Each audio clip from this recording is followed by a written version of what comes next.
হরে কৃষ্ণ, রাধে রাধে। কেমন আছো সকলে? আশা করছি গোপালের কৃপায় তোমরা সকলেই ভালো আছো। সামনেই আসতে চলেছে জন্মাষ্টমী।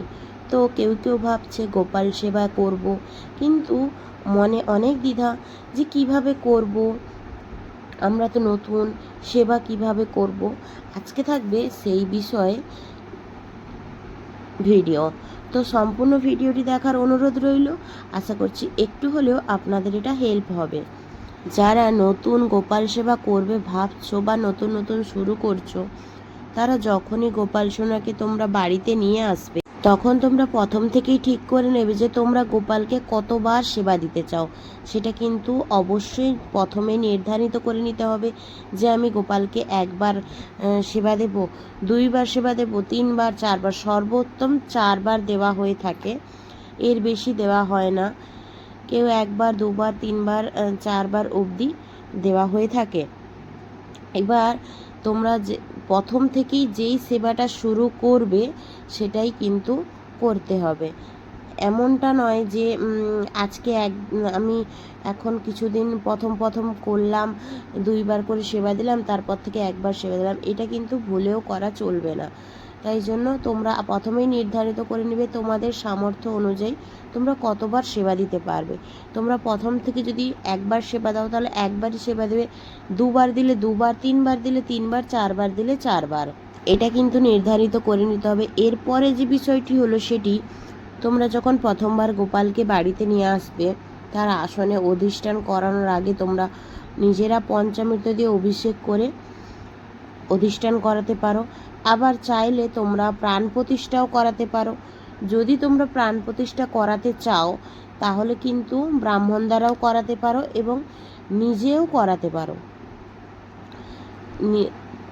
যদি তোমরা প্রাণ প্রতিষ্ঠা করাতে চাও তাহলে কিন্তু ব্রাহ্মণ দ্বারা করিয়ে নেওয়াটাই ভালো।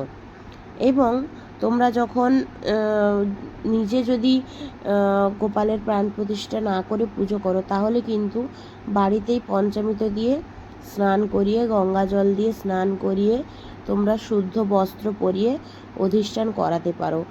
এটা মানা হয় লাড্ডু গোপালকে বাড়িতে রেখে পুজো করতে করতেই কিন্তু প্রাণ প্রতিষ্ঠা হয়ে যায়। আলাদা করে প্রাণ প্রতিষ্ঠা করার কিন্তু প্রয়োজন পড়ে না। তারপরেও যদি তোমরা চাও প্রাণ প্রতিষ্ঠা করতে, তাহলে চাইলে অবশ্যই পুরোহিত দ্বারাও করতে পারো বা তোমরা নিজেরাও বাড়িতে করতে পারো।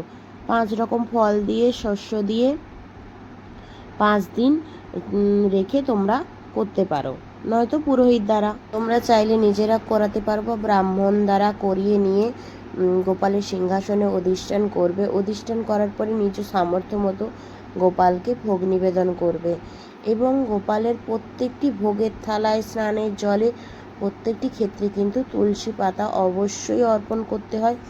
তুলসী পাতা ছাড়া গোপাল ভোগ গ্রহণ করে না বা কোনো সেবাই নেয় না। নিরামিষ যে কোনো প্রকার ভোগ নিজের সাধ্য মতো নিবেদন করা যায় এবং যে ভোগই দাও না কেন অবশ্যই তার মধ্যে তুলসী পাতা দিতেই হয়। আর গোপালের পুজোয় তুলসী পাতা অপরিহার্য।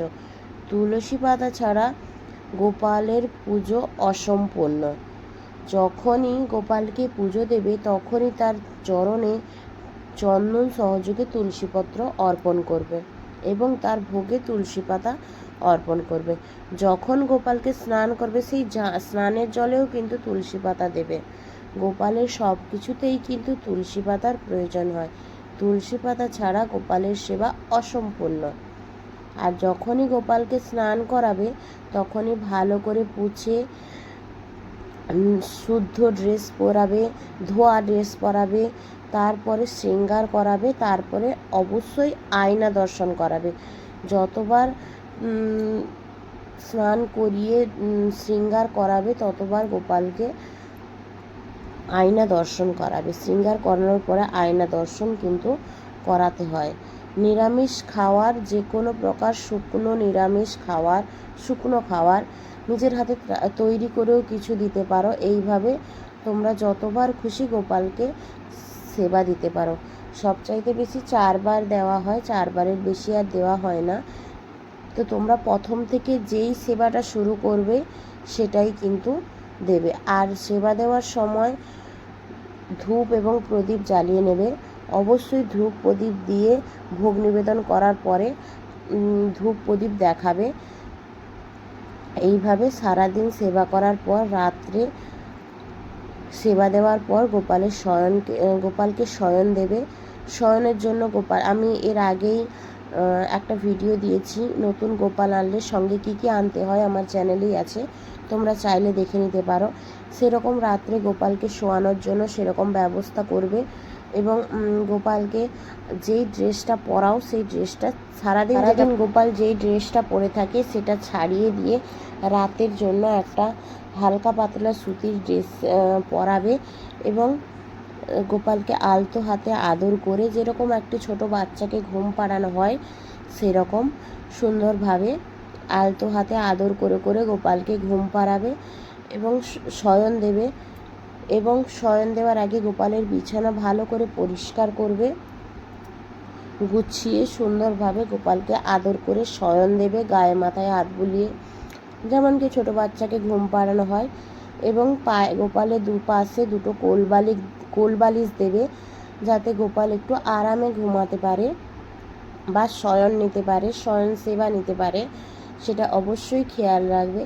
এইভাবে রাতের সেবা দেওয়ার পর শীত গরম এবং বৃষ্টি সিজন অনুযায়ী গোপালের গায়ে চাদর সোয়েটার সমস্ত কিছু দেবে। এবং শয়ন দেওয়ার পর পরের দিন সকালবেলা গোপালের কাছে যাওয়ার আগে হাততালি বা ঘণ্টার ধ্বনি বা ঝুনঝুনি থাকলে ঝুনঝুনি আওয়াজ করে আলতো হাতে আদর করে গোপালকে শয়ন থেকে ওঠাবে এবং গোপালকে সকালে দুপুরে রাত্রে যে কোনো 3-4 বেলা তোমরা ভোগ নিবেদন করতে পারো। এবং ভোগ নিবেদনের অনেক ভিডিও আমার চ্যানেলে আপলোড করা আছে, সকালের সেবা, দুপুরের সেবা, রাতের সেবা, তোমরা চাইলে দেখে নিতে পারো।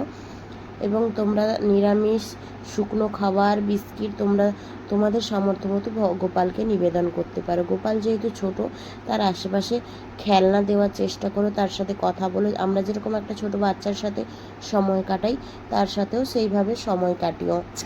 আজকের ভিডিওটি এইটুকুই। ভালো লাগলে অবশ্যই লাইক কমেন্ট শেয়ার করবে। যারা আমার নতুন বন্ধু আছো চ্যানেলটি সাবস্ক্রাইব করে পাশে থাকবে এবং বেল আইকনটি প্রেস করে দেবে। হরে কৃষ্ণ, রাধে রাধে। জন্মাষ্টমীর অগ্রিম শুভেচ্ছা, অভিনন্দন।